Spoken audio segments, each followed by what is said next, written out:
Hello, मी doctor Bipin Deshpande. Eat and joy be new fit याच्या new एपिसोडमध्ये आपलं स्वागत आहे.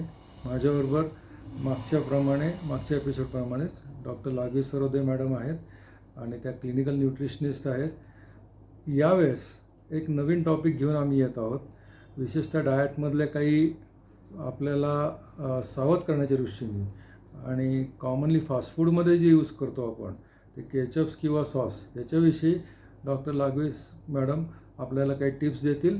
त्या आपण अतिशय व्यवस्थित आणि लक्ष देऊन ऐकाव्यात आणि आचरणात आणाव्यात, so that it can be helpful and healthy. तर मॅडम, तुम्ही तुमचे विचार सर्वांसाठी सांगा. हॅलो, नमस्कार.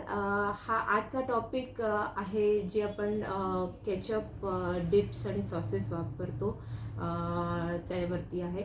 हा इम्पॉर्टंट टॉपिक आहे कारण का जसं आता वेस्टर्न कल्चर वाढलं आहे, जंक फूड वापरतो आपण, खाल्लं जातात, बड्डे पार्टीज असतं किंवा आपण बाहेर जाताना, तेव्हा फ्रेंच फ्राईज असो, बर्गर असो, पिझ्झा, सँडविचेस ह्याच्याबरोबर केचप वापरलं जातं किंवा वेगळ्या प्रकारचे सॅलड्स पण खातो. त्याच्यामध्ये पण आपण वेगळे प्रकारचे सॉसेस वापरतो, डिप्स वापरतो. तर ह्याच्यामध्ये डिफरन्स काय आहे आणि ते कितपर्यंत चांगले आहे आपल्या तब्येतीसाठी आणि हेल्दी ऑप्शन्स काय आहे, आपण हे असं डिस्कस करूया. तर पहिली गोष्ट म्हणजे डिफरन्स म्हणजे केचप. आपण जे टमॅटो बेस्ड प्युरी असं त्याला आपण केचप म्हणतो. टमॅटो प्रिझर्व करण्यासाठी त्यामध्ये सॉल्ट, शुगर आणि विनेगर असे बेसिक इन्ग्रेडियंट्स टाकतात. बाकी सॉसेसमध्ये भरपूर सॉसेस येतात. त्याच्यामध्ये बार्बिक्यू सॉस आहे, टेरियाकी सॉस आहे, जे सॅलड ड्रेसिंग्समध्ये पण वापरतो. डिप्स वापरतात, मेयो बेस्ड डिप्स असतात, पेरी पेरी डिप्स, भरपूर प्रकार, त्याच्यामध्ये भरपूर फ्लेवर्स येतात. तर हे सगळे डिप्स वापरले जातात. तर जे हे रेडीमेड सगळे सॉसेस, डिप्स आणि केचप्स आहेत, हे टेस्टी बनवण्यासाठी आणि जास्त काही महिने प्रिझर्व करण्यासाठी ह्याच्यामध्ये जी इन्ग्रेडियंट्स टाकतात त्यांचे मी काहींचे नावं घेते. जसे आहे हाय फ्रुक्टोज कॉर्न सिरप आहे, नंतर आहे palm oil, artificial sweeteners, artificial taste makers टाकले जातात. त्याच्यानंतर मार्गरीन टाकलं जातं, ते जे ट्रान्स फॅट आहेत, आणि हे MSG टाकलं जातं. हे सगळेच इन्ग्रेडियंट्स जर जास्त प्रमाणात खाल्ले गेले तर एम्प्टी कॅलरीज आहेत, ते आहेतच. म्हणजे जे सरांनी एका पहिल्या एपिसोडमध्ये एक्सप्लेन केलंच होतं एम्प्टी कॅलरीचे इफेक्ट्स.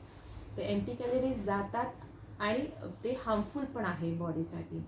ह्याच्यामध्ये खूप जेव्हा आपण जास्त प्रमाणात किंवा वारंवार खाल्ले जातात हे सगळे इन्ग्रेडियंट्स आपल्या पोटात जातात, तेव्हा ओबेसिटी होऊ शकते, टाईप 2 डायबिटीज होऊ शकतं किंवा हार्ट प्रॉब्लेम्सही जास्त काळ तुम्ही खात राहिलात तर होऊ शकतात.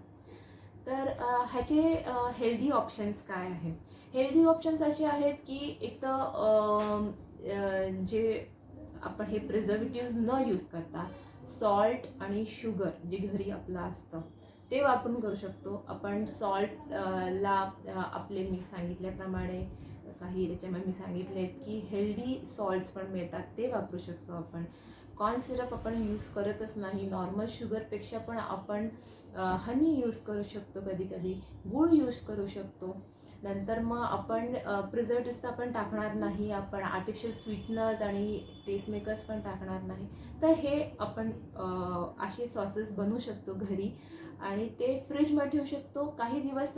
द ओनली प्रॉब्लेम इज की महिने चालणार नाही, काही आठवड्यात तुम्हाला संपवावे लागतील. बाहेरचे रेडीमेड पण खायला काही हरकत नाही, फक्त त्याची क्वांटिटी लिमिट करा आणि फ्रिक्वेन्सी आणि क्वांटिटी ह्याच्यावरती लक्ष देणं जास्त गरजेचं आहे. मॅडम, आता याच्यातनं एक प्रश्न असा आहे की आपण सुक्रोज आणि फ्रुक्टोज या दोन्ही गोष्टी ज्या, तर सुक्रोज किंवा टेबल शुगर जे आहे त्याच्यामध्ये ग्लुकोज आणि फ्रुक्टोज हे दोन असतात. तर जास्त स्वीट असा फ्रुक्टोज आहे तो हाय फ्रुक्टोज कॉर्न सिरपमध्ये वापरला जातो असं तुमचं म्हणणं आहे ना? बरोबर. हां, तर तो हार्मफुल आहे. Right. At the same time preservatives आणि तुम्ही जे म्हणलात मार्गरीन किंवा ट्रान्सफॅट हे बाहेरच्या याच्यात जास्त वापरलं जातं. बरोबर. त्यामुळे we should cut down upon it. Yes. आणि घरी वापरायचे ऑप्शन्स हे कधी पण सगळ्या दृष्टीने चांगले, हे तुम्ही स्ट्रेस केलं and that is more helpful for all these points of view. Thank you so much. I think this will be helpful to all of you.